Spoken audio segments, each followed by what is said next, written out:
Curious minds, welcome to the Robert and Crew Show, where nothing's off limits and everything's up for debate. I'm Robert, here with Crew and the awesome Julie, and let me tell you, Season 6 is our wildest ride yet. You like conspiracies? We've got 'em. From secret societies with handshake deals in shadowy rooms, to wild theories about weather control and UFOs zipping across the skies, I promise there's no rabbit hole too deep for us to dive into. Ever wondered if your neighbor's a lizard person? Or if the lights in the sky are just weather balloons? Or something a little more out of this world? Yeah, we talk about that. But it's not just mysteries and mayhem. We're also obsessed with history's weirdest moments, global news stories that never make the front page, and even the pop culture that shaped us. Batman debates, Assassin's Creed lore, classic horror films that made us sleep with the lights on, all fair game. And the best part? Our show isn't just us talking. We bring in special guests, listener questions, and wild interviews that might just blow your mind. Whether you're tuning in on Facebook, Twitch, or right here on YouTube, you're in for a mix of shock, laughs, and those wait, seriously, moments. So if your brain loves a good mystery, join us every week. Hit subscribe, drop your weirdest questions, and let's unravel the world together, one wild episode at a time. This is the Robert and Crew Show. See you on the other side.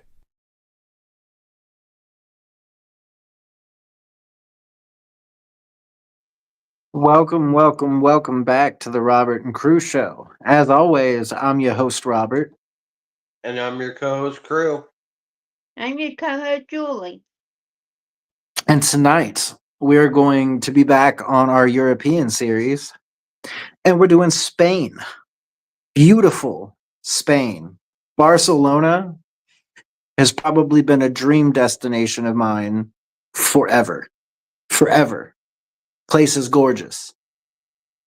Didn't they have the Olympics there one year? Yes. I'm sure they did.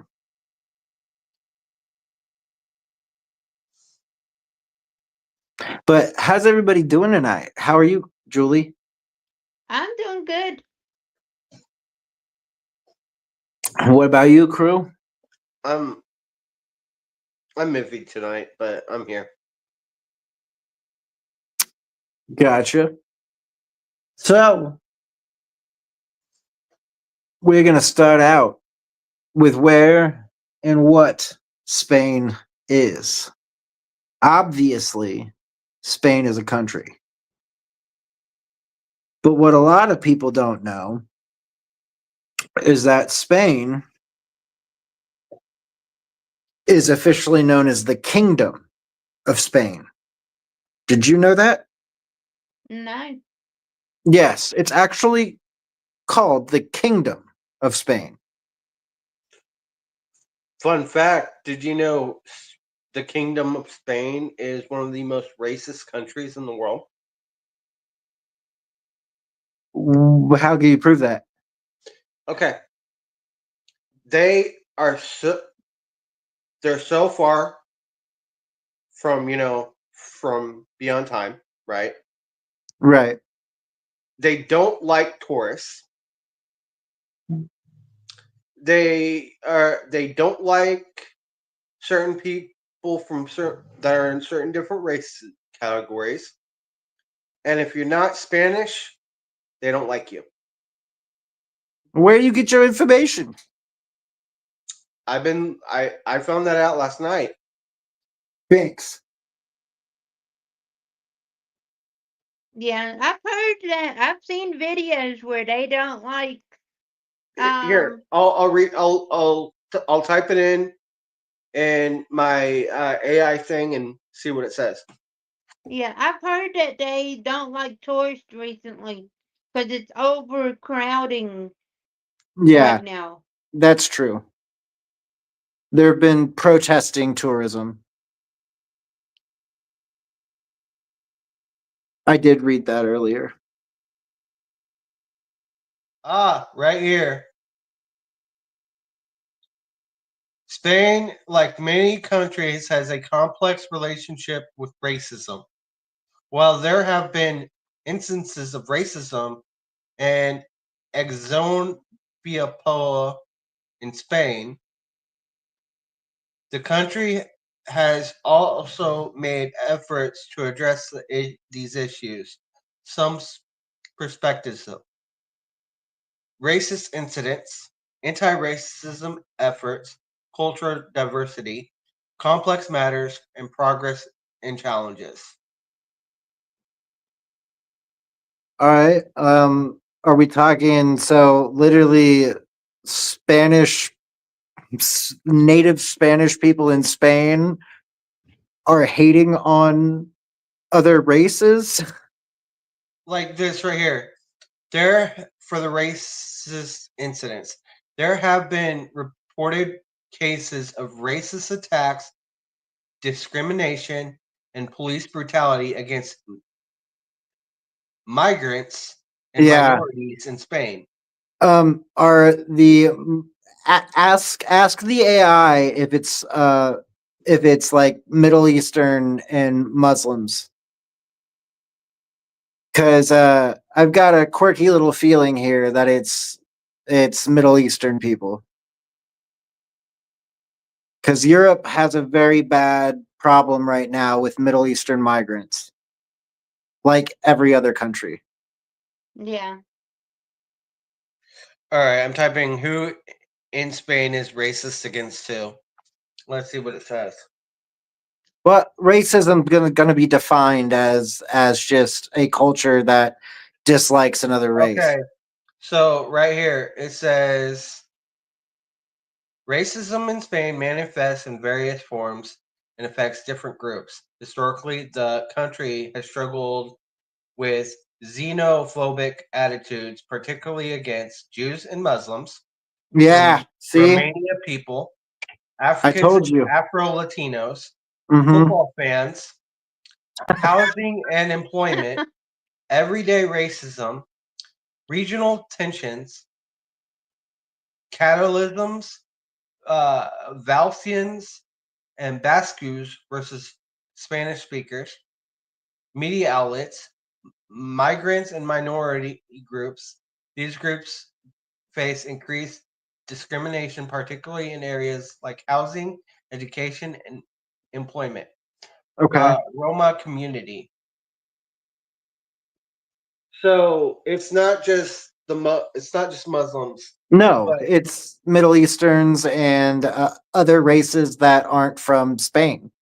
right. Like I categorized it, but Yeah. it said that the for a very long time the most racism was directed towards Jews and Muslims, Jews and Middle Eastern Muslim migrants, and that checks out. Like that's 100% correct, and you know why that is more than anything because of illegal immigration. Yeah. Think Isn't about that a that. problem everywhere? Yes, they do. They have a problem absolutely everywhere with it. But the thing is most countries are not like the United States. I mean, the United States is changing right now and we're deporting a crap load of people, but most countries, once they figure out they have a problem, start the deportation problem or start the deportation process almost intermediately. Like they do it as fast as possible. Right. When the United States has had a problem for a long time, not just with Biden and Harris administration, but even before that, with with a flow of illegal immigrants, and we're talking from everywhere. We're talking from the Middle East, from Africa, from places in Europe, to Mexicans, to literally to Canadians, even people that entered here illegally from Canada. I mean that stuff does happen. Like so to say that like and that's another thing that I really dislike about the argument today about the illegal immigration. Yes, a lot of them have a different skin color than we do because they're from the Middle East, which is to be expected. But also there are white people being deported right now. Yeah. We There have a comment yeah.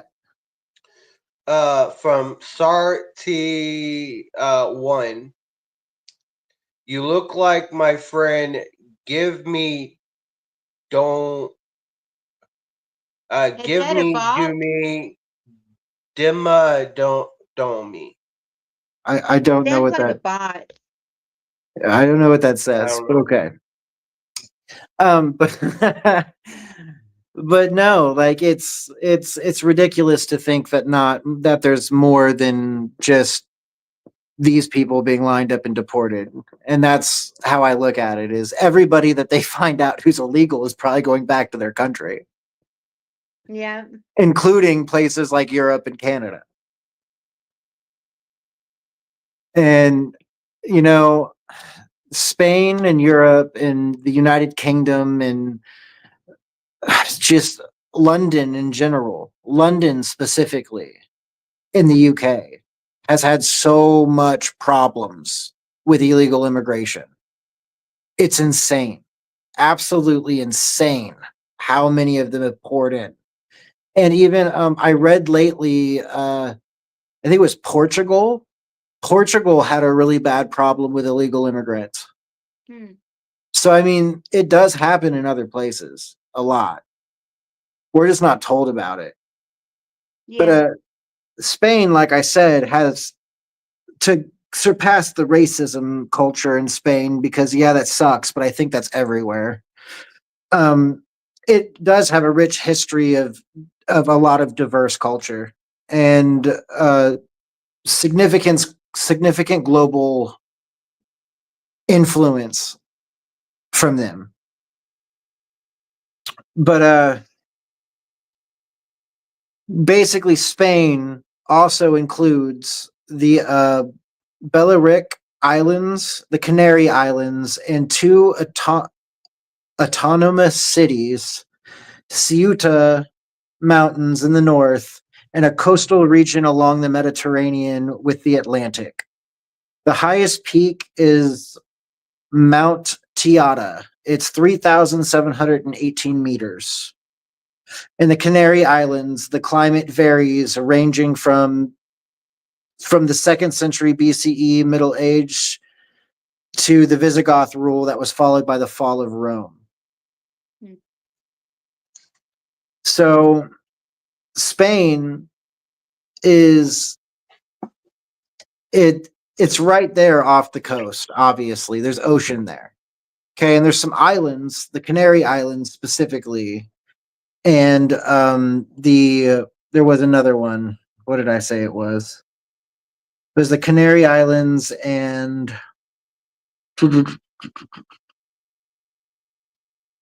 the Balearic Islands. Hmm. I don't have a picture of the Balearic Islands or the Canary Islands, but I think I could pull one up. And besides it having a rich history, you know, with these different places within Spain, it had multiple wars. I'm sure you read about this too, crew. Yeah. So, with the wars that occurred in Spain, there was a lot of destruction, but it brought a lot of growth to the city too. And throughout the city, because of the destruction that occurred and the trauma the city actually incurred from different battles or whatever, they actually rebuilt and made the city look really interesting. In my point of view, is it's like the city itself is art now. Like there's all these super crazy architectural feats of like medieval ages within a normal, not normal to to like United States standards, but more normal to like a rural Europe setting surrounding this medieval architecture in like square blocks, and it Okay. absolutely is super intriguing. Have Yeah. you seen And the aerial photos of Barcelona and the aerial photos of Spain yeah. in general? It's beautiful. And Absolutely beautiful. isn't that where one of the pictures of Mona Lisa is held at one of their museums there? That's in Paris, I believe, and that's the Louvre. That's in France. Okay. Yeah. I couldn't remember because I know I seen a video about Spain and they were trying to close one of their museums, the tourist Right. or No, I believe that was the Louvre, and that's in France. in Paris. Okay. I could be wrong. Correct me if I'm wrong, but I think it's the Louvre in Paris. Um, Spain, otherwise, is extremely pretty. Like if you look at Spain, the amount of how beautiful the cityscape is, and then the countryside with the mountains. Oh my goodness. Yeah, it's very Oh pretty. my God. Take me out there to live. If I can retire in the mountains out there somewhere, I will be a happy man. That or the Philippines. Give me Spain or the Philippines. I'll retire in either of those places welcomingly. Oh yeah. Man, I would love to travel over there, but not right now with everything going on. Have you ever been to Spain, Julie? No. No. Have you ever been out of the country? I've only been to Canada, if that counts. Yeah, that counts. It's out of the country. I've been to Mexico. I've been to a lot of different places. I've been to a lot of different islands. So many different places. Honduras. Uh, the what's the other? There's Jamaica and Hawaii, and Hawaii is a part of America, of course. Yeah. And I didn't go to Alaska, but my parents went to Alaska, and my parents also went to, which Alaska is a weird one because that's basically in Canada, but it's owned by the Yeah. United States. So super weird. Yeah. I've been all I went to a lot of in the places when I was younger, when I was like too young to remember, but I went um, there. yeah, when I was a teenager, we went to all these different places around the United States. Yeah, the United States road trips are cool. I like being able to drive all around. Like the cool thing about the States is we can drive around literally anywhere and go to any place we want to go. The crappy thing is I feel like everything everywhere is exactly the same in the States. Unless you go through certain parts So where the you have to further you pay a get to the toll. coast, the better, in my opinion. The Right, further but you get to Yeah. the coast, the better. the sucky part about the states is if you're driving, there's times where you'll have to pay a toll to enter. Well, yeah, there's tolls in a lot of different places, but yeah, no, tolls suck, but oh well, it's part of life. Yeah. Oh yeah. I also got some information that has to do with the history of Spain's. Let's see. Spain's history spans thousands of years, shaped by diverse cultures and conquests. Prehistory. Hominidus inhabited the Iberian Peninsula, Iberian, Iberian, yeah, yeah, around 800,000 years ago. At, it was originally, let's see, it's the Atapuerca findings. Modern humans settled over 35,000 years ago. Ancient period. Phoenicians, Greeks, and Carthaginians arrived in the 9th century BCE, followed by Roman conquest in 218 BCE. The Romans called it Hispania, leaving a lasting legacy in language, roads, and culture. The Visigoths took over after Rome's fall in 476 CE. Moorish rule 711 through 1492. The Umayyad Caliphate conquered most of Iberia, creating Al-Andalus, a hub of learning and culture. The Reconquista, a Christian effort, to reclaim the Peninsuela culminated in 1492 with the fall of Granada Spanish Empire, 16th through 17th centuries.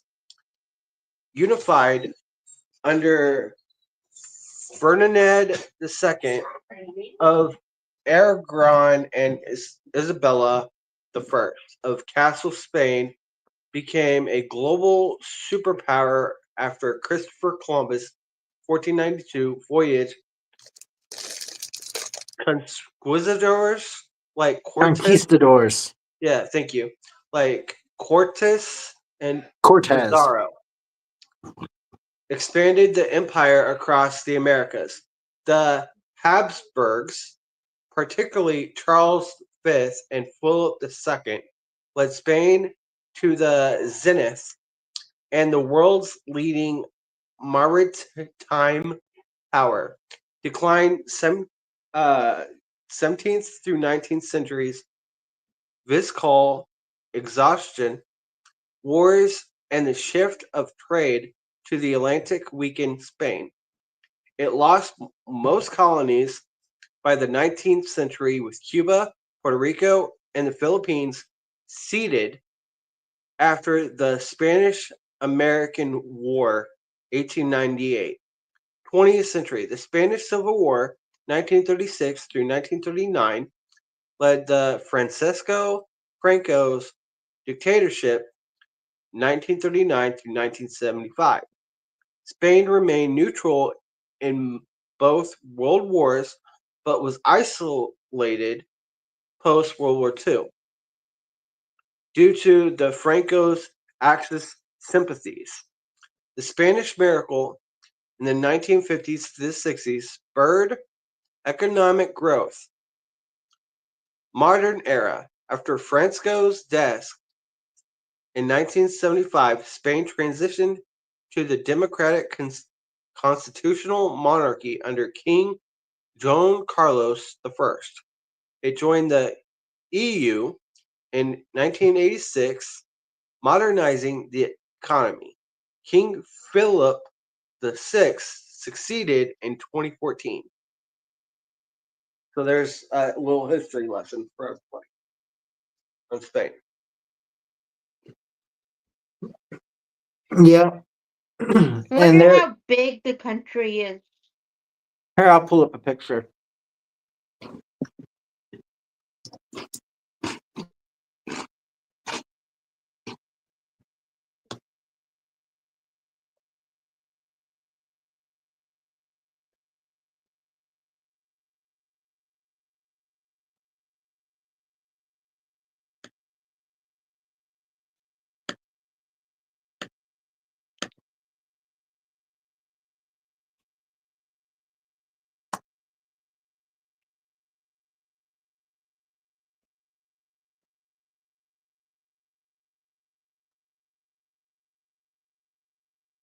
Go.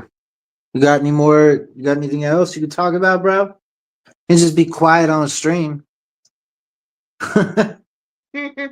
I'm muted for a second. Give me a second. No, you're good, bro.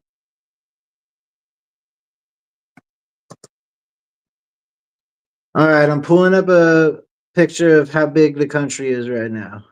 Okay. I heard they have some interesting animals over there. What kind of animals do they have in Spain, Julie? Well, they got some big cats. And I've heard they had a problem with those big cats. Illegally. So that's not a good thing, but No. they got lots of different ones. I think they got sea otters over there too. Oh, that's cool. And the tigers or lions. Pretty neat.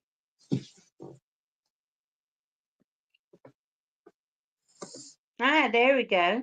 Yeah, I got it. Pulled it up. That is pretty big. For where it's at, yes. Yeah. And if you look at Portugal, it's like huge compared to Portugal. Okay. Portugal's the square that's rectangle, not square. The rectangle to the left. Okay. Yeah, so you have Portugal and then Spain and then France. France is at the tip of Spain where you can barely see it, and then Portugal's the gray rectangle that's right next to Spain. Okay. Oh wow. And then they got all that water Yeah, that's around it ocean. Well, too. they have the Mediterranean Sea and then they have the Atlantic Ocean.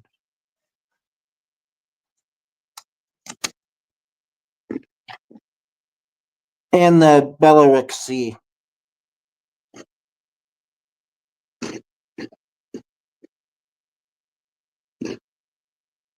So yeah, that's about the size of Spain Okay. compared to Portugal.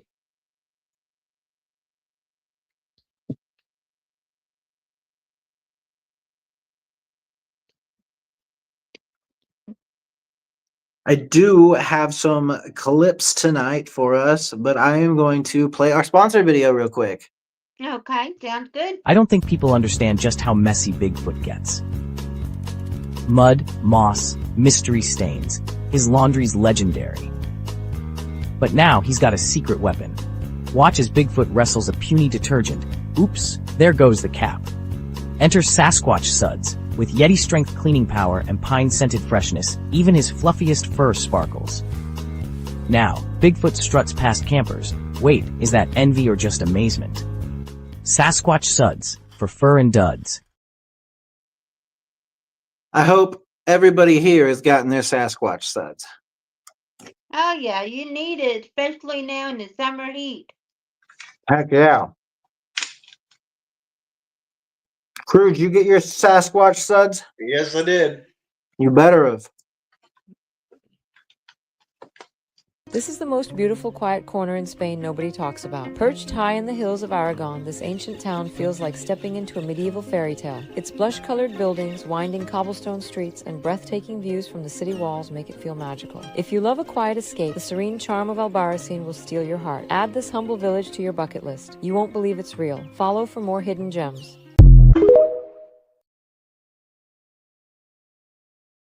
That's such a pretty place. It sure is. I would love to visit, but right now we would have to avoid those mobs. I can't wait till I actually have money to do that.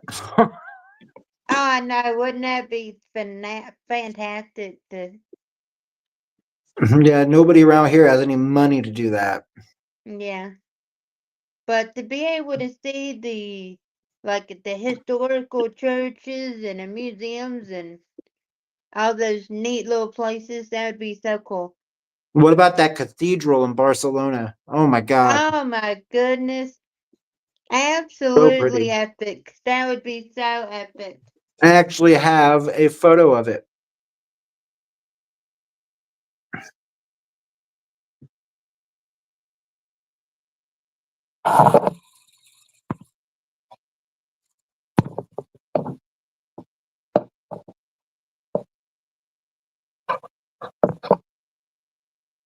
Oh, that is so pretty. It's extremely beautiful. Yeah. Can you imagine the inside of that place? Oh, I bet it's gorgeous. I bet we can see. Let me look it up. Okay.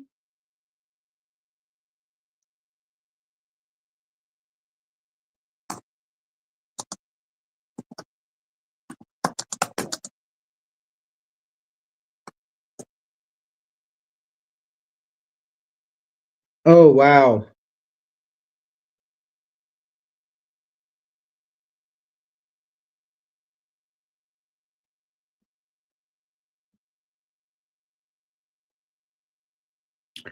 Yeah, to say it's pretty is an understatement. I bet it's gorgeous.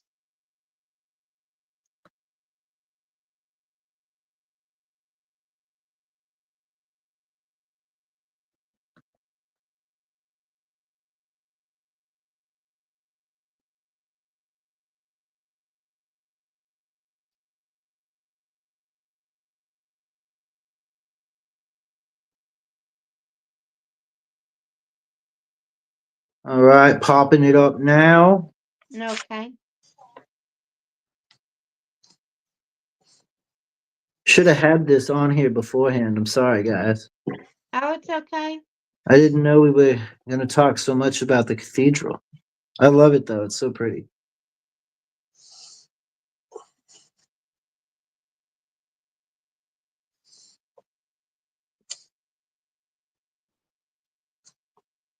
Oh, wow. That's beautiful.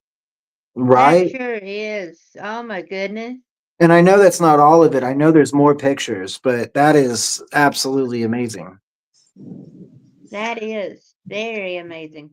So, funny fact, I sent you a video that was referring to Spain, Rob. Yep. And this dude was going nuts because he was seeing all these like cathedrals and all these like buildings, kind of like cathedrals.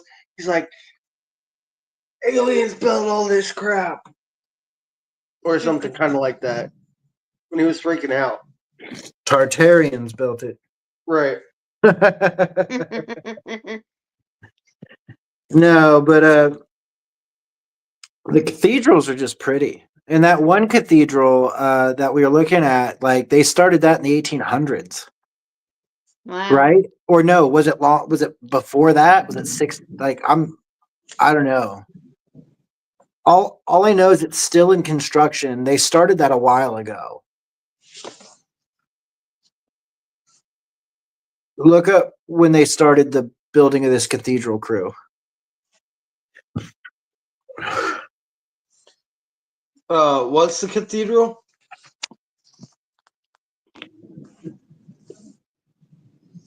What is it called? I'm trying to bring it up right now.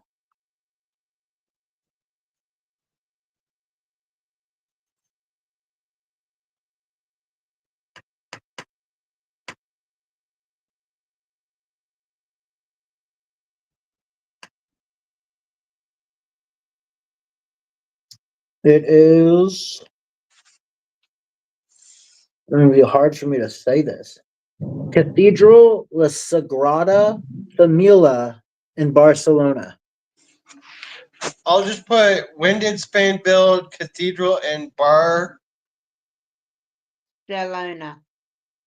La Sagrada. The Barcelona Cathedral, also known as the Cathedral of the Holy Cross, and That's Saint not the right one. E. Solona, has a long and complex history. That's not the one. It's not right. That's another cathedral. Okay, spell it. LA L A. space Okay. SAGR. So it's SAGR Okay. ADA Sagrada. Sagrada Familia, which is FAMILLA.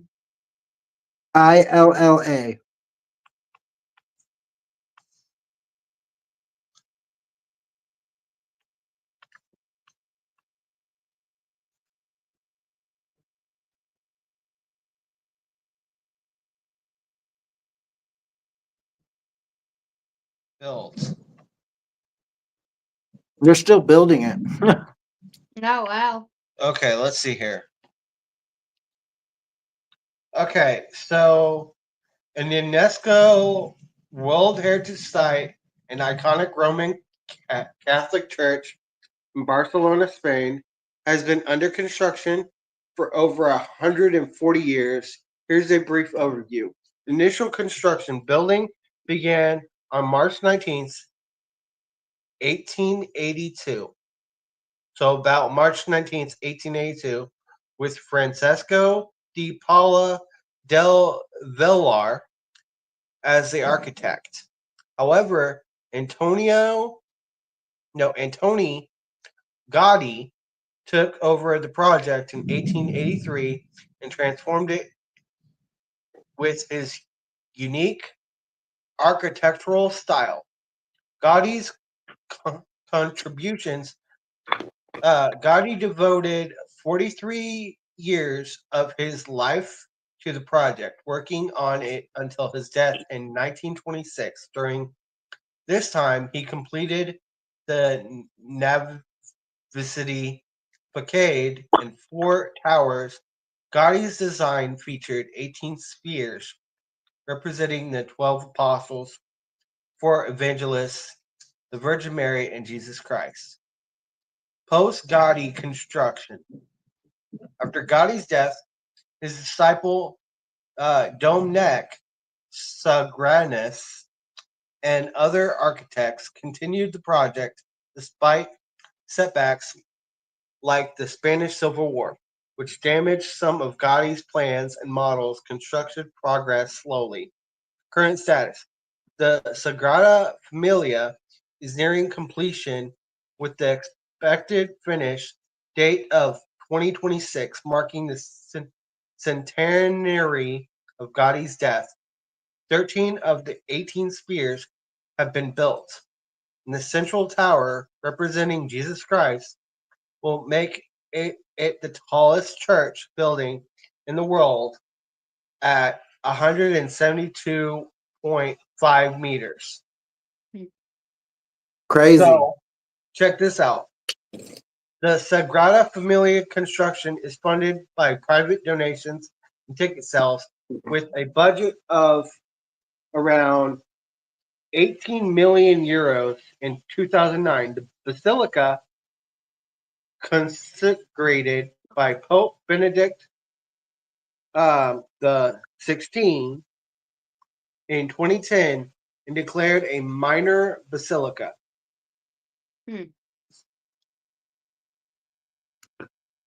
So, are you saying that the Catholic Church is paying for it now, or they're they're considering it actually a part of the Catholic Church now? They deemed it a basilica. We got a couple comments, crew. Yeah, one's from Elm Street. Or no, 2 are from Elm Street. What's that comment? Bottom right, LOL. And then Elm Street says, that's wild. But yeah, so the Sagrada Familia construction is funded by private donations and ticket sales with budget of around 18 million euros in 2009. The basilica was consecrated by Pope Benedict XVI in 2010 and declared a minor basilica. Okay, so yeah, he declared it officially a big part of the Catholic Church. Yeah. It's a basilica officially. They deemed it worthy. He said a minor basilica. Either way, he deemed it worthy. Yeah.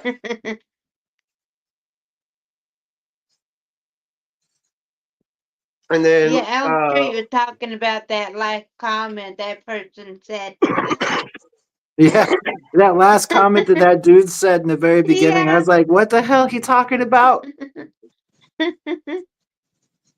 Yeah, Elm Street. I was even confused about that. I was like, wait, what? I think he made a Timmy Turner Fairly Odd Parents reference with that Doug Dimmadome thing. You look like Doug Dimmadome from the Dimsdale Dimmadome. Where Doug's hat was always like 20 times bigger than him. Yep. Right. All right, we ready for our next video? Sure am. Yes. This church that's been in construction since 1882 has an end date in the very near future. The Sagrada Familia, located in Barcelona, is the second best thing to grace this city. The church has a total of 18 separate towers and was designed by the famous architect Gaudi. As of now, the end date is set to be 144 years after it started, in the year 2026.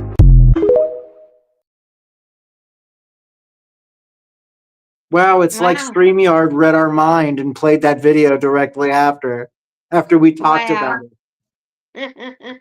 Which one of you sent me that? I didn't. It must have think been I Crew did. then. Yeah. That's But funny. that's really pretty. And it says by next year. Yep, 144 Elm Street years. said if one of those towers fall, that would that whole place gonna collapse. Oh my God, yeah, 100%. But you know what, dude? It kind of throws a whole curveball at our Tartarian theory. That's a cathedral that's literally being built right now, that's being finished. Wow, that's wild. It's being finished. It That is. blows an entire hole in the Tartarian theory. Just that cathedral alone blows an entire hole in the Tartarian theory. Elm Street said, "Why we need 18 towers?" LOL. It had something to do with Jesus, the disciples, and Mary, right? And some other people. Who are the and towers all evangelist. for? The So, 12 middle tower, apostles. the very middle tower is for All it right, represents so Jesus Christ. So here's what it says: 12 apostles, Okay, there you go. evangelists, the Virgin Mary, and Jesus. Yep. Mother Mary and Jesus, and then the apostles. Yeah. Yeah.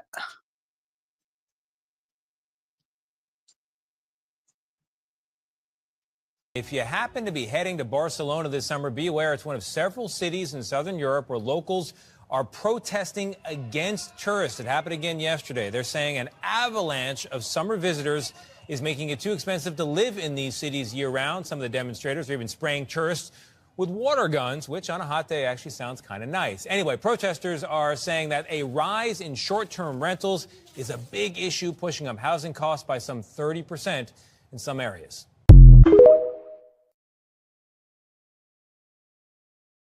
Wow. You know, I get it though. The more people that come and visit, the more people that trash up your city during the summer. I mean, I hope they treat the city nice at least. You know what I mean? But the more people that do that, the more touristy it becomes, the more of the value of the property of Spain goes up, the more people are going to surge to that place. The residents that live there don't want that. They want to be able to have their cheap lifestyle, and they want to live the way they've always lived. I can't blame them for that. Yeah. I hope people are respectful though, because you know there's so many rude tourists.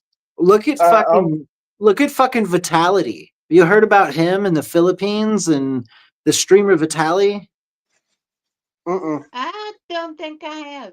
Oh my God, dude. He disrespected these people in the Philippines, and like he's a big time streamer, I guess. He used to do how to catch a predator videos on his platform or whatever and got in trouble, or people figured out that they were staged or whatever, and then he quit streaming for a while. And then he came back to streaming, and with his comeback to streaming, he went to the Philippines and he completely and totally disrespected everybody there, wound up in jail, and is now waiting for his trial and could be facing upward of 20 to 30 years in a Filipino prison. Wow. Elm Street just said, I mean, Spain conquered part of the world. They caused that themselves. And then said,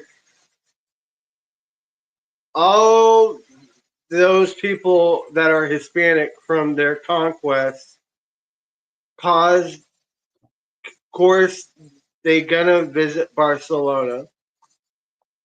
Yeah. But Vitaly, that's a crazy one. You guys should look into that. That's crazy. I was thinking about doing an episode on unhinged people, and I was going to do Vitaly and the Liver King and a couple other streamers that are just absolutely crazy. Irresponsible as shit. Yeah, I saw something about the Liver King, and I'm just like, He oh threatened my God. he threatened Joe Rogan's life. And then I guess Yeah. like drove all the way to Austin, Texas, made a couple videos that sounded really crazy. Then a restraining order got hit on him after he went to jail for a night. And now he's just going crazy. He's putting crazy videos out and acting ridiculous. Right. But yeah, that happened. But no, Spain, to take it back to Spain though, like I do want to do that unhinged episode. So let's take it back to Spain. Elm Street said Vitaly not even worth it. Didn't Liver King get arrested? Yes. Wait, Joe Rogan? That's wild. Yep. He threatened Joe Rogan's life and drove all the way to Austin, Texas to supposedly challenge Rogan to a fight. And the terroristic threat was claimed because he had a box or something that apparently they thought may or possibly could have a explosive device in it. And they said that he was a terroristic threat to the city of Austin. So, yeah, he got arrested. And then they found out that the box was not an explosive. The Liver King is crazy. I mean, regardless, dude is crazy. And he did threaten Rogan. And I mean, I don't blame Rogan for calling the cops and getting a restraining order. Liver King is completely crazy.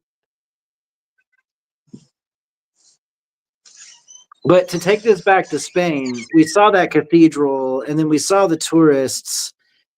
You know, it's hard to blame the tourists either, though, because the tourists want to go see all that pretty and nice and beautiful architecture and stuff.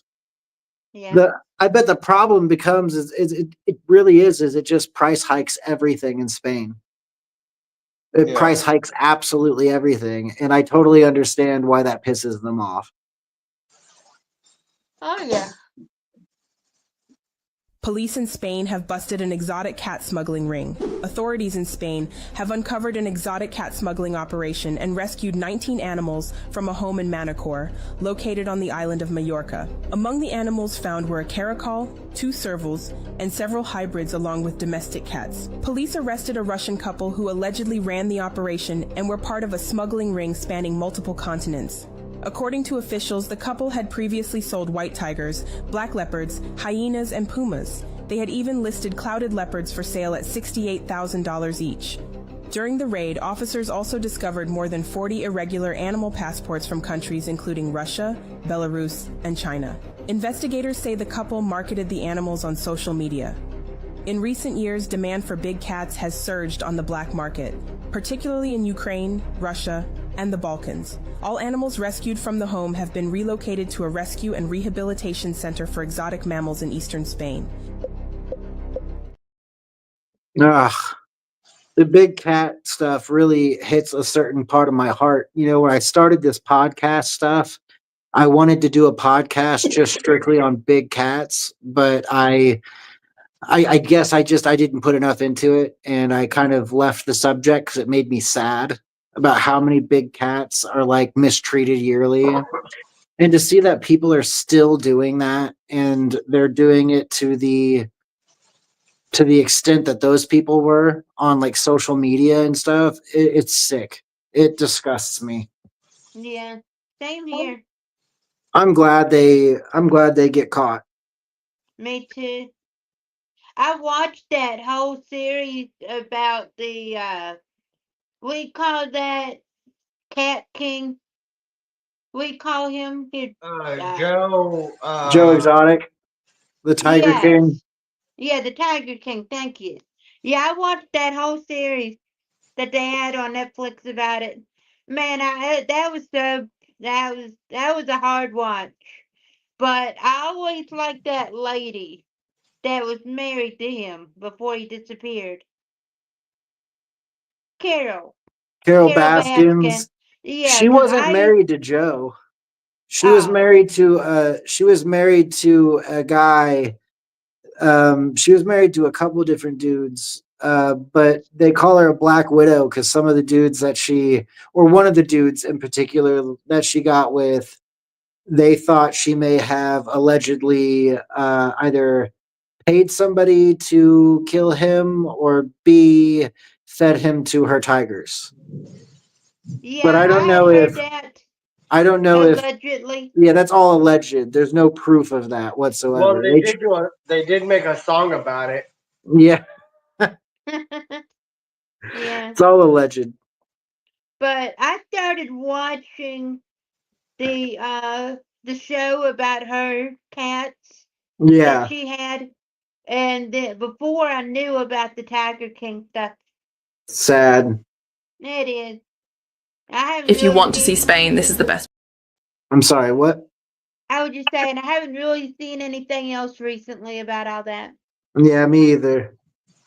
If you want to see Spain, this is the best way to do it. You start off in Madrid, which is often underestimated when compared to Barcelona. Here you can visit amazing places such as the Royal Palace, the Cathedral, Plaza Mayor, and Templo de Debod. Make sure to have some tapas while in Madrid. If you like football, you will probably want to visit one of the stadiums as well. You can also make a day trip to Toledo, which is 35 minutes away and well worth the trip. Full of history, this city is one of the few in the world that are surrounded by the same river on 3 sides. The next stop will be in Seville, about 2.5 hours away from Madrid by train. Here, sunshine, sour orange trees, and flamenco are the name of the game. You should take some time to admire the Andalusian architecture and historical sites. Optionally, you can take a half-day trip to Cordoba. Here you can visit its famous mosque cathedral. The last stop in our Spain trip will be Granada, if you are looking for luxury at decent prices. It has some of the most beautiful architecture in all of Spain. If you want, you can opt for Barcelona instead, but you will need to catch a flight from Seville.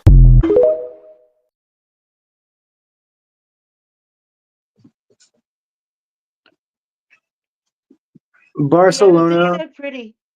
Barcelona would be cool, but I'd like to go to Madrid.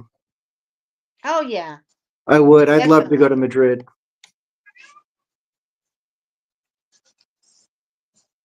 So what's one thing people need to know about before going to Spain? Like, can you tell us something? It's nice to go to Spain on holiday. Don't go there to live. Why? If you're a minority, it doesn't go very well. Elaborate, man, elaborate. What do you mean by minority? If you're black, Asian, anything? Anything. It is a very racist country, unfortunately. They're very far behind. They don't know any of the protests or anything going on. Sorry, what's going on? Sorry? No, you're not with me. But I don't know. Yeah, we're having an interview though. I'm working right now, so. Bro, can you just go there? I'm working right now. I'll tell you next. We're working, bro. Bro, I'm working. It's my. Bro, Bro, please, can you stop disturbing me?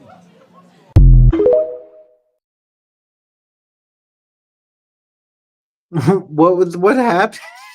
Okay, so he was interviewing the chick, and then some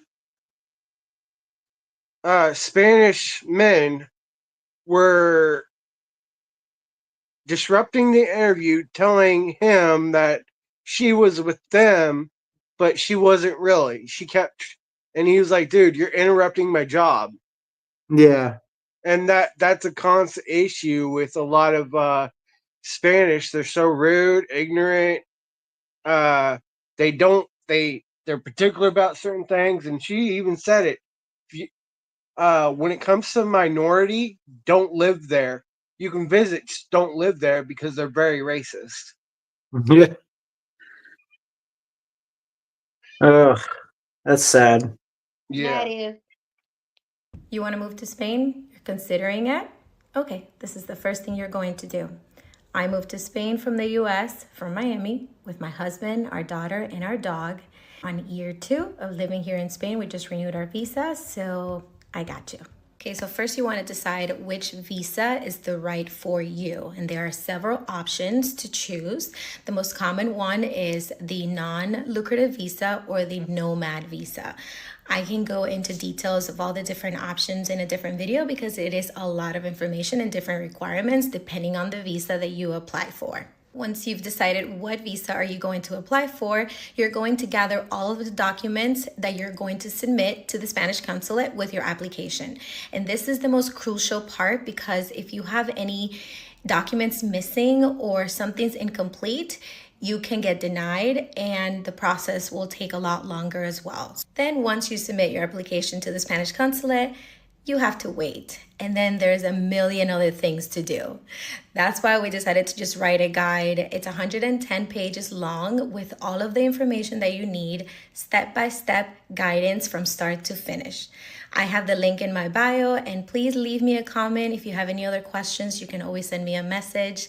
Welcome to my page. I'm Lisa, and I will be posting a lot more content here about life in Spain.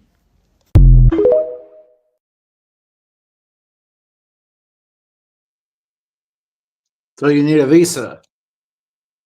and you got to apply for the right one. That's all I got from that video.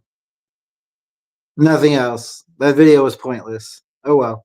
Hey, Elm Street said they were basically fascist in World War II, Fascist. but They're stayed. fascist. Thank you. You're welcome. But stayed neutral. Right.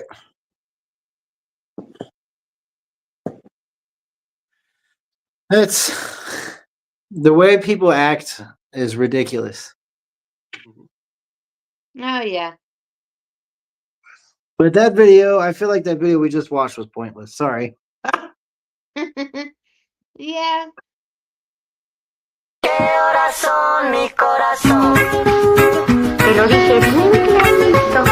a la escucha. Permanece a la escucha.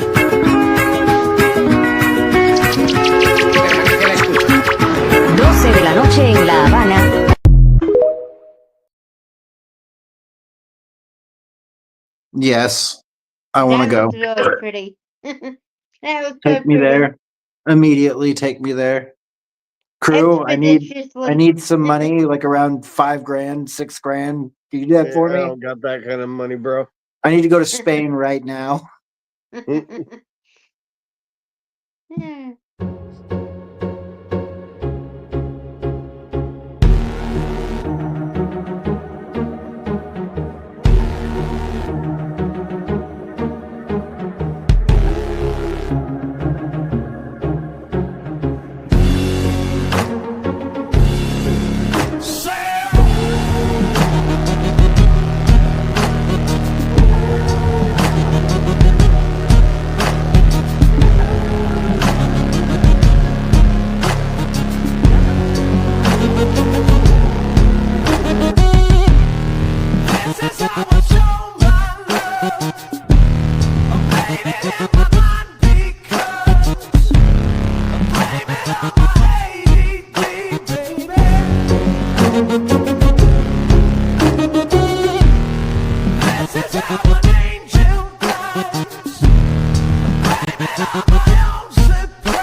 Every time I see the landscape, I just want to go.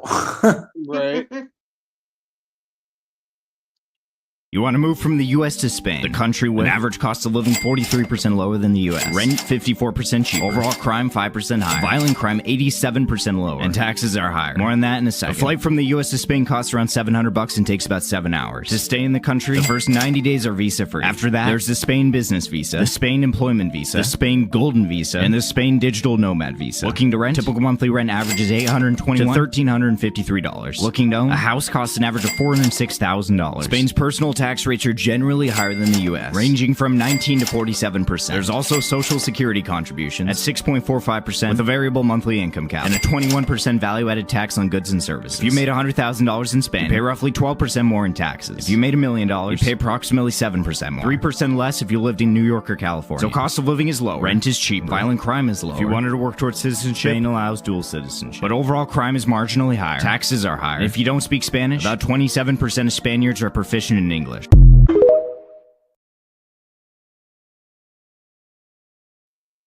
Well, at least some of them speak English. Yeah. Yeah. More crime though kind of sucks. Right. Elm Street says, thank God I got no plans to go to Spain. Mhm. I'd like to visit. I don't want to live there, but I'd like to visit. Same here.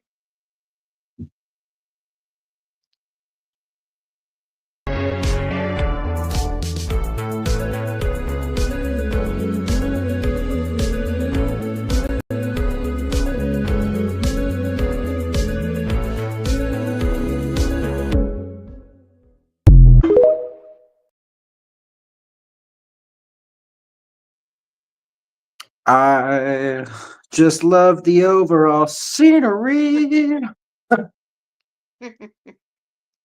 Europe is so pretty though. It doesn't matter really where you are, unless you're in like a giant city. If you're out in like the countryside of Europe, it's just pretty. Oh yeah. Okay, what is happening in Spain right now? Plan on visiting Spain at all this year, you might want to know about this before you go. Because Spain is one of the most beautiful countries in the world, there have been record number of tourists visiting every single year. It's gotten to the point where locals are saying they've had enough. I remember last year, anti-tourism protests broke out all over Spain in hotspots like Barcelona, Mallorca, and Ibiza. Well, it's happening again this year. And I'm not talking about a small group of people marching. No, they're taking to the streets with signs and water guns, spraying tourists and yelling at them to go home. The reason is they're frustrated with how over-tourism is making their homes overcrowded and overpriced. While tourism is essential to their economies, the way we travel has become a bigger conversation. This doesn't mean we shouldn't travel to these places, but it might be time we do it differently. If you want to avoid this, here are 3 things you can do. First, travel in the shoulder season because you're going to have less crowds and better prices. Second, there's more to Europe than the same 5 cities. If you want help finding hidden gems, check out the rest of my videos. Lastly, travel responsibly by respecting the local culture and shopping local. The question is, do you agree with these locals and agree that tourism is getting out of hand? Or is this not going to deter you from your vacation?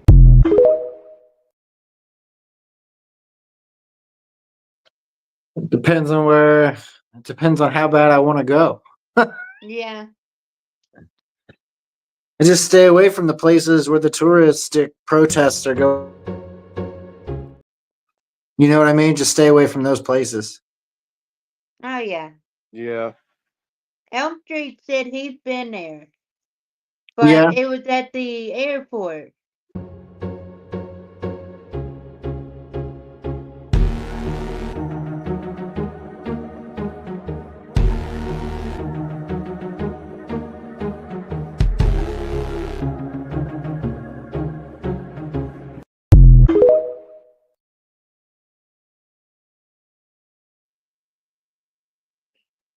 So he's been there, but only in the airport.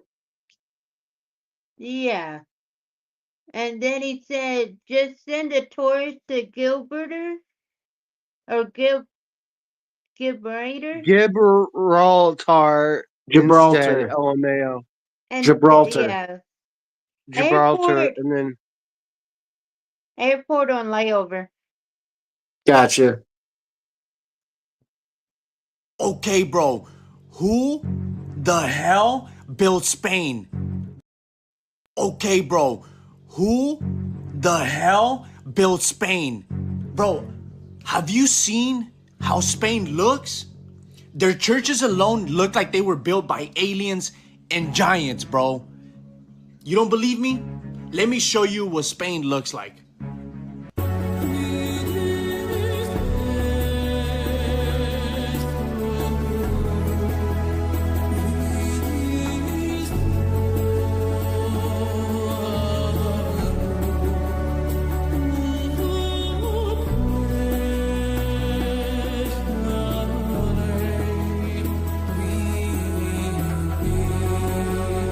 Wait though, that wasn't everything. You thought Spain looked crazy? Let me show you what their beaches look like.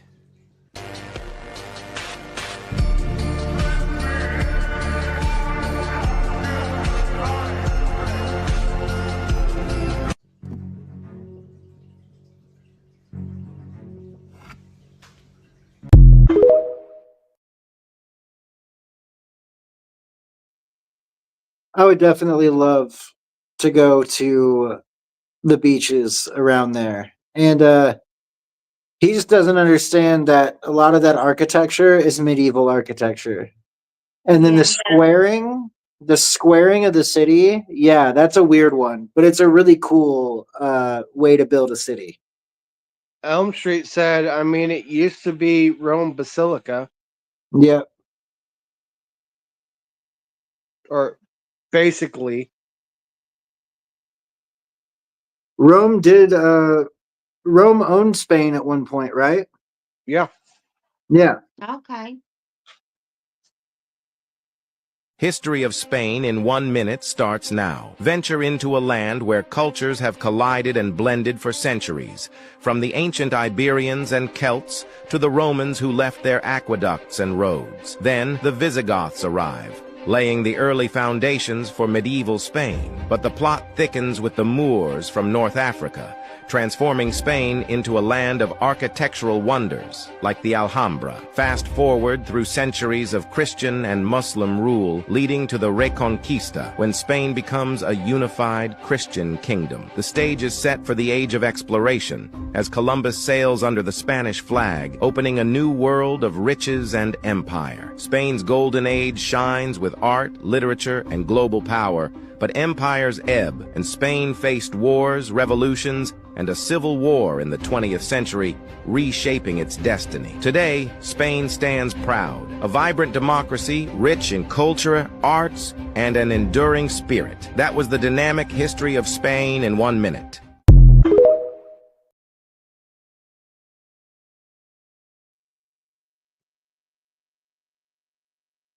I don't know much about the Visigoths.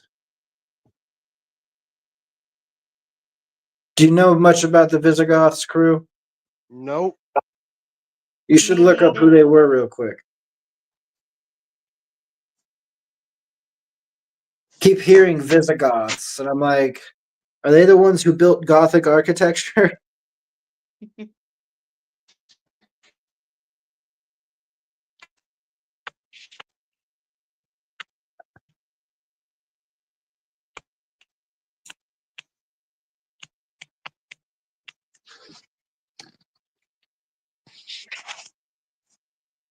The Visigoths were a Germanic tribe that played a significant role in Spanish history.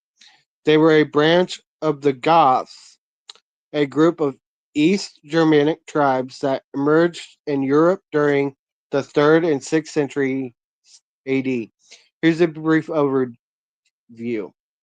Visigothic kingdom. The Visigoths established their kingdom in Gaul, modern-day France and Spain, in the 5th century AD. They eventually conquered the Iberian Peninsula, modern-day Spain and Portugal, and established their capital in Toledo, Spain. Influence on Spain. The Visigoths had a lasting impact on Spanish culture, law, and politics. They introduced their own system of government, laws, and social structures, which influenced the development of medieval Spain. Conversion to Catholicism. Catholicism. Is that what you said? Yes. Catholicism? Catholicism. Yeah. Cataclysm or like Catholic? Catholicism.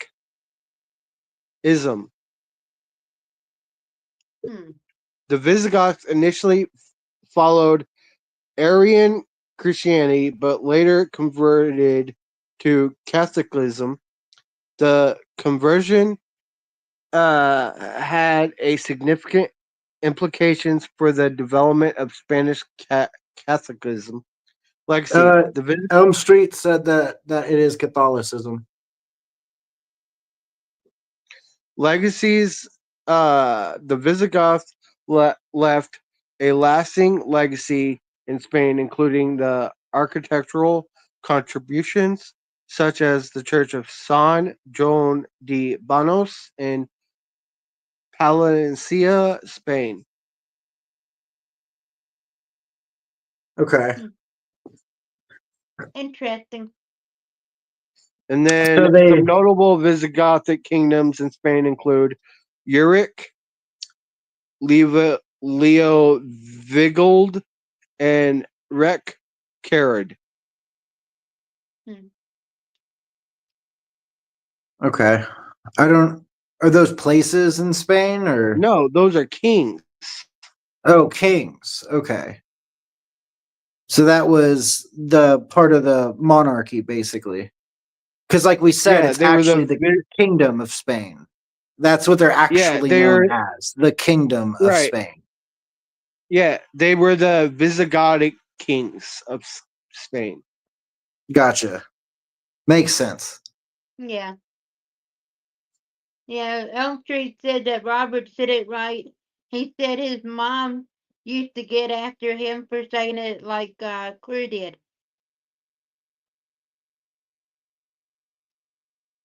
Yeah. It's a weird word, Catholicism. It is.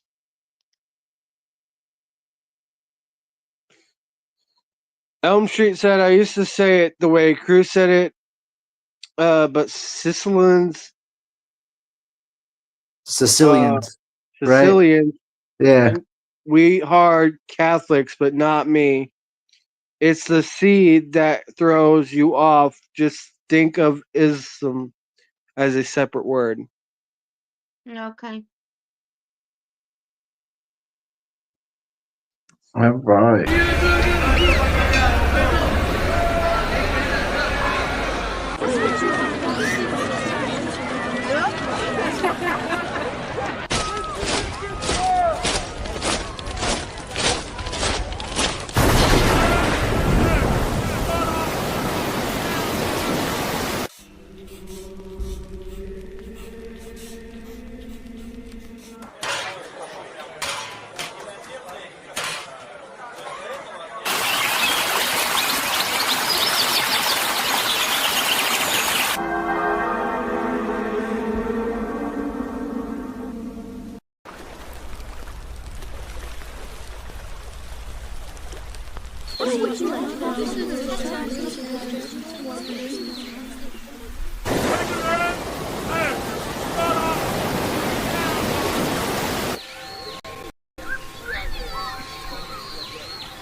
I love those little AI mashups of what AI would believe that would look like back then. They actually did a very good job. Right. Yeah, they do. So why is this wolf in a cage? So this is Ensomiedo Natural Park in Asturias in northern Spain, and this is one of the wildest areas in Europe. This is one of the last places in Spain where you can find bears and wolves, which are highly endangered, as well as many other animals such as deer and wild boars. And because Iberian wolves in particular are so endangered, there have been lots of efforts by the government to increase their populations, and the reason this particular wolf is in a cage is because it had to be rescued. So at this rescue center, they had 2 wolves when I was there in 2022. So this one you will see right here, it is limping. This is because it was injured in the wild, so it had to be rescued. And it's also the reason why it cannot be reintroduced into the wild, so it is kept as comfortably as possible in a very wide cage by itself. Other wolf story is much more tragic. It was unfortunately taken by a human and they tried to raise it like a dog, which of course did not work because wolves are wild animals, so it was severely traumatized and it really lacks the social skills to be with other wolves in the wild, so it would not survive with a pack. So it is also kept in this rescue center indefinitely until it dies. This wolf rescue center is located in the town of Belmonte near Somiedo Natural Park, and it's called La Casa del Lobo, which translates to the House of the Wolf. And when I was there in 2022, both of these wolves were already pretty old, so I'm not sure if they're still there, but they also have a wolf museum, which has lots of very useful info and is very, very interesting. So if you're ever in the area, I definitely encourage you to visit. The money you pay to enter goes towards wolf conservation efforts in northern Spain, and it's also a great chance to educate yourself on the topic. Oh wow! Yeah, that's really Yeah. cool. Yeah, when It's I sad seen that all that the. one, I was gonna say it's sad that all those animals are endangered. Right. it is. Yeah, when I seen that, I was like, I definitely wanted to share that one. Yeah, that is kind of sad, but it's also really sweet that those people care enough to try to help those animals. Right. This is the most uniquely planned city in the world. The streets are organized like a big square. This is Barcelona, Europe's architectural capital of the world. The city is made up of 100-meter by 100-meter squares and looks like a model made of Legos. This city plan, which is still very advanced today, was designed more than 200 years ago. Barcelona has only 101 square kilometers, but is home to 9 World Heritage Sites. There's the unfinished Church of La Sagrada Familia, begun in 1882. It's a single structure that supports Barcelona's tourism industry. When you see the 170-meter building in front of you, you will be overwhelmed by the architect's greatness and dedication. In addition to the colorful and crazy buildings, there are also a lot of medieval monuments here. The old town is like stepping into the Middle Ages with its historic neighborhoods and churches. Some people think Barcelona is a great architectural masterpiece. Others think it has the worst urban design. Do you like this city? Follow me and I'll show you a different world.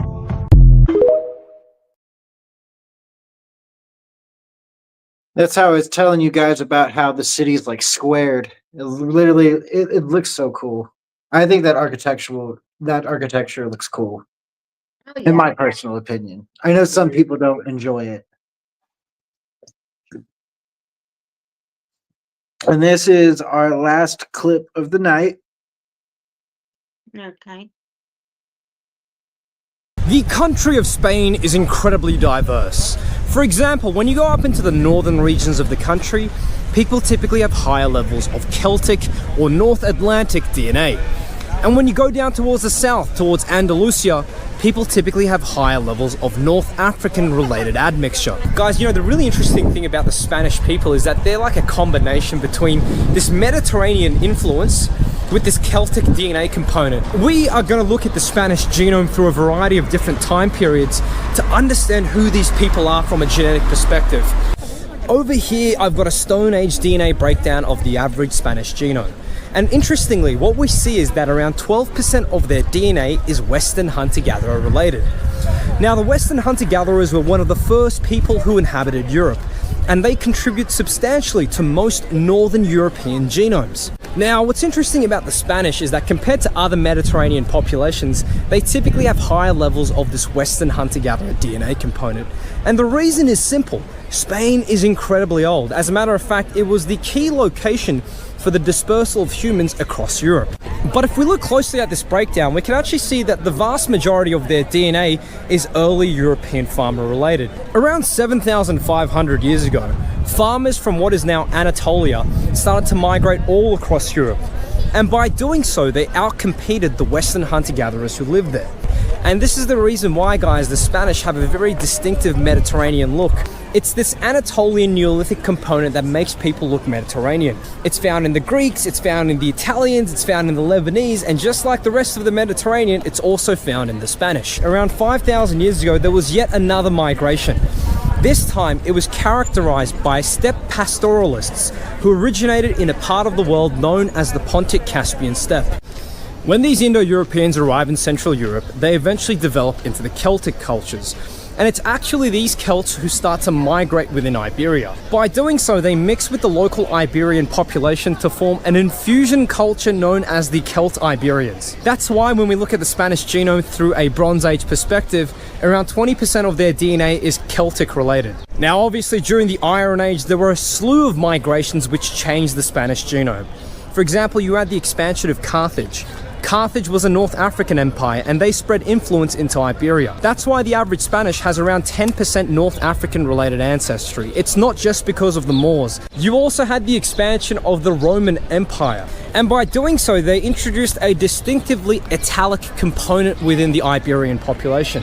That's why when we look at the Spanish genome through an Iron Age perspective, around 10 to 17% of their DNA is specifically Roman derived. Now, when the Roman Empire collapses, there were a slew of Germanic people who start to take advantage of this decaying empire.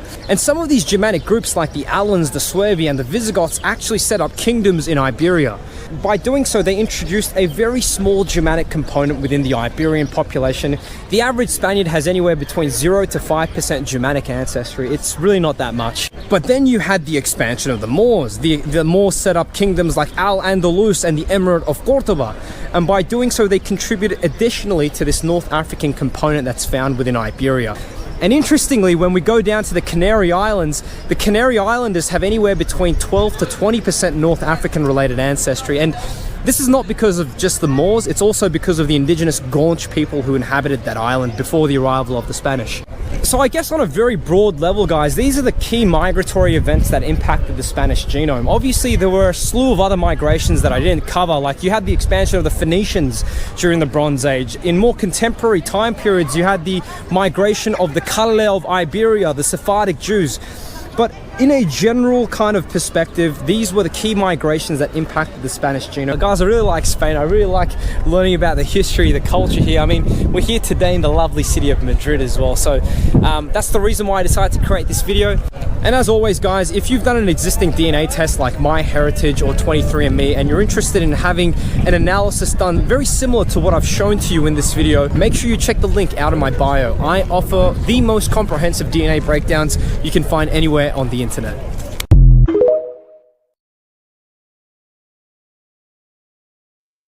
So that's pretty interesting. Right. I was thinking the same thing. Yeah, the different amounts of people that make up the heritage in Spain. Super interesting. Elm Street said, did I see why he said that it was squared? Yeah, you said it was something because they didn't have circle, or the Romans didn't have circles, something. I don't remember. I don't remember what you said. Yeah, I don't remember either. It's because the Romans didn't have circular roads. Mm. The Romans built Okay. straight roads. Yeah. Thank you, Elm Street. Well, that's all we really had tonight in store for Spain. I think it's a very beautiful place. At some point in time, I really would like to visit it. I'd like to visit a lot of different places. We did a episode on Portugal recently, and that's another one that I would absolutely love to go to. Oh yeah. Stuff is so beautiful, in my opinion. So, is there anything else you guys would want to touch on about Spain or talk about tonight? I can't think of anything. No, not it right now. Nothing else that you've seen lately that you got to talk about? Mm-mm. No. All right. Well, then I think that's the show for tonight, guys. I'm very happy I'm very happy that everybody tuned in, and for those of you that did tune in, thank you so much. As always,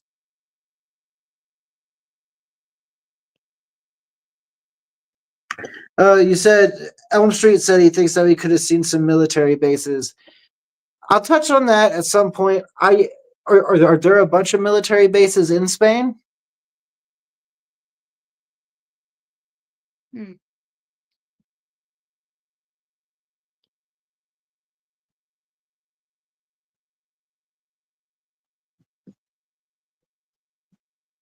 You just know one naval base. Gotcha. Okay. Yeah, I want to do more episodes on like military around the world. Would be cool. But right now I've been just kind of staying away from the militarized subject because of all the crap going on in the world. You only get 3 or 4 videos now if you go anywhere. It's all about Iran and Israel and Trump and this and that. And I'm just like, Jesus, I'd like to be able to read something else besides that. Yeah. Because it was hard to find anything about anything else besides just Israel and Iran. Yeah, the churches were really cool, Elm Street. I loved the churches. The every time I see a cathedral, I just absolutely love it. I want to be able to just go inside. Like, I'm not even that religious, and I love cathedrals. They just draw me in. The way that they're built, how beautiful they are on the inside, the art that's put into it. You just know that people spilt their blood and their sweat to build that. Yeah, that would be incredible to see one. Oh, to see right up front. And then there's some in Germany too that are absolutely gorgeous. Oh yeah. I bet. Elm Street said, actually, when I grew up, where the Spanish built stuff in California. Yeah, the Spanish built stuff in California. The Spanish also named a mountain range in Colorado. They named it the Sangre de Cristos, which mean the blood of Christ. Oh wow, that's pretty cool. Yeah, that mountain range was Spaniard founded. Yeah, I was gonna say I got some family blood from Germany. Apparently, that's where some of my family's from on my dad's side. Elm Street says the name Sonoma means something in Spanish. I don't know what it means in Spanish. Sonoma. All I know when I think of Sonoma are a really crappy brand of cigarettes called Sonoma. That's funny. Do you remember Sonomas? Yeah. They're so crappy. I'm so glad I quit smoking. That was women type cigarettes. No, Sonomas had a mountain range on them, and they were a red pack of cigarettes. Oh, okay. I must be thinking of the really, really skinny ones. We're That thinking was of very, Virginia very tall. Slims or Misties. Right.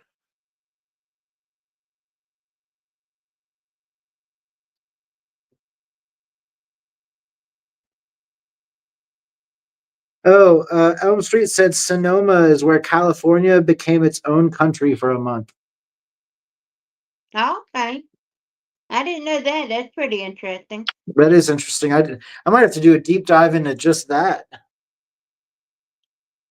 Yeah. The Bear Flag Revolt. That's interesting. I might have to look in that. We might have to do an episode surrounding when California was its own country for a month or whatever.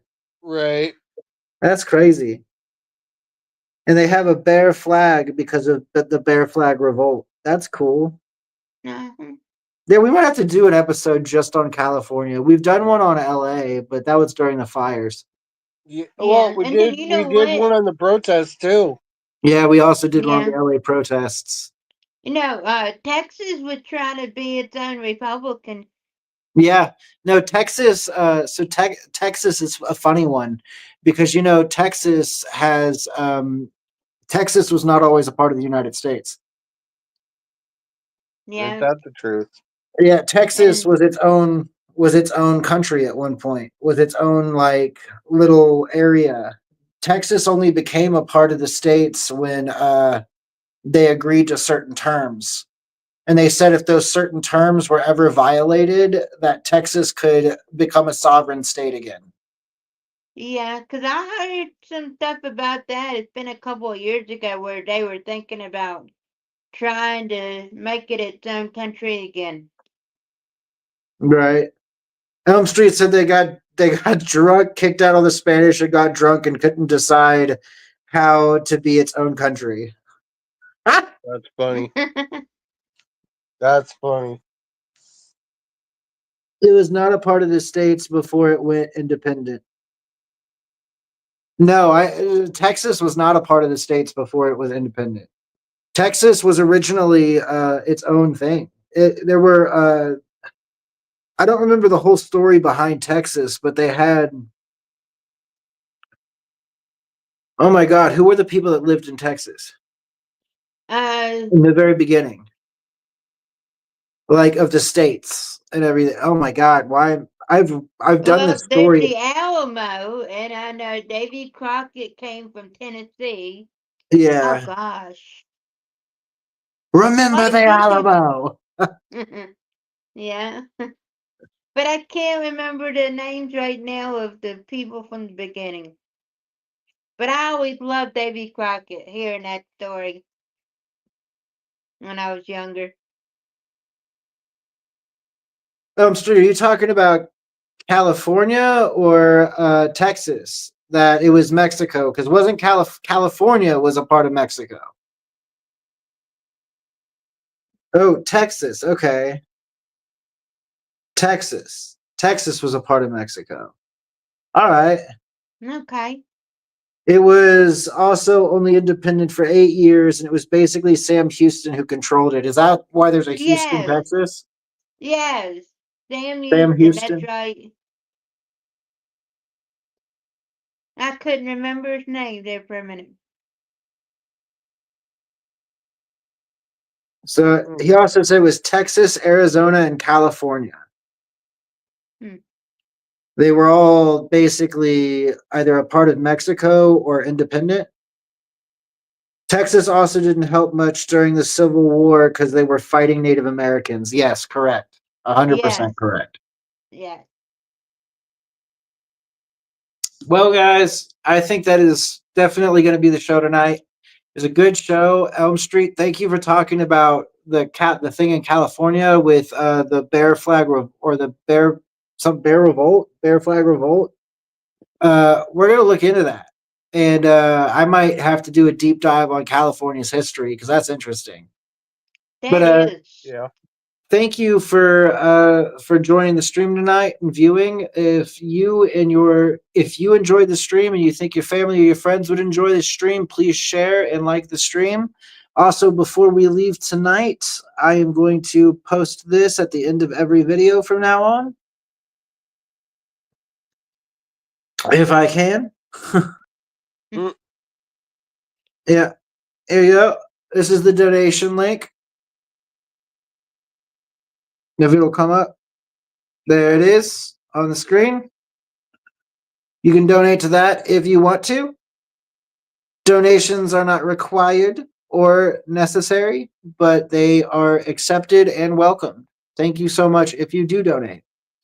Other than that, we will see you guys tomorrow at around 12:30. We may not be on as long tomorrow because I have to go somewhere early Saturday morning.